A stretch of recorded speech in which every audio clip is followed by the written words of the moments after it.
என்னுடைய பாணியில் 3 நிமிடம்னா 3 hours, 3 மணி நேரம் பேசுவேன். சரி, ஓகே. இந்த நாளிலே நான் எதற்காக இந்த நேரத்தை நான் எடுத்துக்கொள்கிறேன் என்று சொன்னால், எதற்குமே தகுதியில்லாத என்னை எங்கேயோ பிறந்து வளர்ந்து இந்த செம்மஞ்சேரி பகுதியிலே எத்தனை பேரோ பணங்களை வைத்து இருக்கின்ற நேரத்திலே எதற்கும் தகுதியில்லாத என்னை சென்னையிலே செம்மஞ்சேரி பகுதியிலே ஆண்டவர் கொண்டு வந்து நடத்தினது எதற்காக என்று பல நாட்கள் பல கேள்விகள் என் உள்ளத்துக்குள்ளே உதித்தது உண்டு. ஆனால் கடந்த மாதத்திலே எனது பள்ளியிலே நடந்த ஃபேர்வெல் டே, 10ஆம் வகுப்பு ஃபேர்வெல் டேயிலே ஆண்டவர் நான் எதற்காக உன்னை செம்மஞ்சேரி பகுதியிலே கொண்டு வந்தேன் என்ற காரணத்தை அந்த நாளிலே ஆண்டவர் எனக்கு தெளிவாக வெளிப்படுத்தினார். என்னவென்று சொன்னால், என்னுடைய பள்ளியிலே பணியாற்றுகின்ற அட்மினாக இருக்கின்ற அந்த டீச்சர் சொன்ன ஒரு வார்த்தை என்னவென்று சொன்னால், நான் படித்து முடித்துவிட்டு எனக்கு வேலை வேண்டும் என்று சொல்லி பல கம்பெனிகளிலே பல பள்ளிகளிலே நான் சென்ற பொழுது அங்கே என்ன சொன்னார்கள் தெரியுமா? செம்மஞ்சேரியிலிருந்து வருகிறவர்களுக்கு இங்கு வேலை இல்லை என்று சொல்லி தள்ளிவிட்டார்கள்.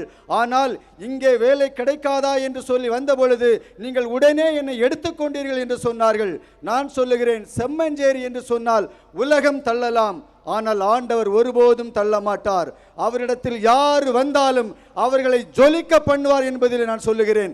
அப்பொழுதுதான் தெரிந்தது, ஆண்டவர் இப்படிப்பட்ட பிள்ளைகளுக்கு யார் ஆறுதல் கொடுப்பார்கள், யார் வேலை கொடுப்பார்கள் என்று சொல்லி ஆண்டவர் என்னை செம்மஞ்சேரிக்கு அனுப்பி வைத்திருக்கிறார் என்பதை உணர்ந்தேன். என்ன ஒரு காரியத்தை நான் சொல்லுகிறேன். 10ஆம் வகுப்பு படித்து கொண்டிருக்கின்ற நாகப்பிரியா என்கிற ஒரு மாணவி அவள் சொன்ன காரியமும் எனக்கு ஆச்சரியமாக இருந்தது. என்னவென்று சொன்னால், நான் 7ஆம் வகுப்பு வரை வேறு பள்ளியிலே படித்தேன். அந்த பள்ளியிலே நான் நன்றாக படிக்கவில்லை என்று சொன்னதுனாலே அந்த பள்ளியிலிருந்து என்னை அனுப்பிவிட்டார்கள். ஆகவே நான் செம்மஞ்சேரியில் சென்ட் பால்ஸ் பள்ளியிலே நன்றாக இருக்கிறது என்று சொல்லி இந்த பள்ளிக்கு வந்தேன் என்று சொன்னால், இப்பொழுது அவள் என்ன செய்கிறாள் என்று சொல்லியுமா? அந்த பள்ளியிலே அவள் ஒன்று படிக்க மாட்டாள் என்று தள்ளிவிட்டார்கள். ஆனால் 10ஆம் வகுப்பிலே அந்த மாணவிதான் 3வது ராங்கி எடுத்து அவள் கலக்கி கொண்டு இருக்கிறாள்.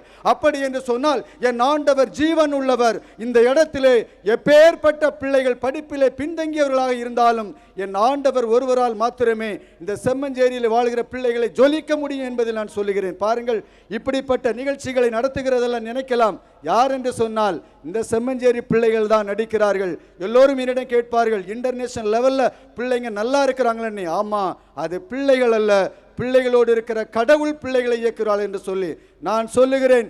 எங்கு சென்றாலும் வரும் காலங்களிலே செம்மஞ்சேரி பிள்ளைகள் எங்கு இருக்கிறார்கள் என்று தேடி தேடி வேலைகள் கொடுக்கிற காலம் வரும்.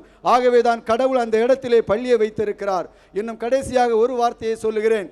இந்த நாளிலே நீங்கள் என்னை பார்க்கின்ற பொழுது வித்தியாசமாக இருக்கலாம், ரொம்ப கண்ணாடி போட்டு அழகாக இருக்கிறேன் என்று சொல்லி. இந்த அழகுக்கெல்லாம் காரணம் யாரும் என்று சொன்னால், சென்னையிலே வந்து நான் 10 வருடம் ஒரு பள்ளியிலே நான் பணியாற்றினேன். அந்த பள்ளியிலே நான் கற்றுக் கொடுத்த ஒரு மாணவன், நன்றாக அவனை அடிப்பேன், அவன் டியூஷனுக்கும் என்னிடம் வருவான், நன்றாக அடித்து அவனை படிக்க வைத்தேன். அவன் 1 மாதத்துக்கு முன்பதாக சாரை பார்க்க வேண்டும் என்று சொல்லி என்னிடத்தில் ஒரு நண்பர் மூலமாக வந்தார். வந்த உடனே அவர் சொன்னார், அவர் என்ன படிச்சிருக்கிறார் என்று சொன்னால் ஃபேஷன் டெக்னாலஜி, அதாவது எல்லாரும் அழகுபடுத்துறது. வந்த உடனே சொன்னார், சார் இந்த கண்ணாடியை தூர போடுங்க சார், நான் ஒரு கண்ணாடி உங்களுக்கு சொல்கிறேன்னு சொல்லி என்னை பாரிஸுக்கு கூட்டு போனார். இந்த ட்ரெஸ் எல்லாம் நான் போட்டிருக்கிறேன்னா என்னை அழகுபடுத்தினது ஒரு மாணவன் என்பதில் நான் பெருமைப்படுகிறேன். அந்த மாணவன் இந்த நாளிலே வந்திருக்கிறார், அவரை நான் முன்னாடி அழைக்கிறேன். Praveen, please come. கைதட்டலாம் இல்ல? இதுதான் பிள்ளைகளுக்கு நாம் கொடுக்கிற ஒரு காரியம். ஆசிரியர்கள் உண்மையாக இருந்தால் அவர்கள் எங்கு சென்றாலும் சிறப்பு. எல்லாரும் ஜோர ஒரு கைதட்டலாமா? Praveen, God bless you. எங்கே சென்றாலும் நல்ல கடவுள் உன்னை ஆசீர்வதிப்பார். நிறைய இடத்துல போகிறாரு, நிறைய அவார்டு வாங்குறாரு, ஆனால் என்னை ஜொலிக்க வச்சுட்டாரு. பார்த்தீங்களா? இதுதான் பிள்ளைகள். கடவுள் உன்னை ஆசீர்வதிப்பார். நான் முடித்துக் கொள்கிறேன். 3 நிமிடத்தில் முடித்து விட்டேன். நன்றி.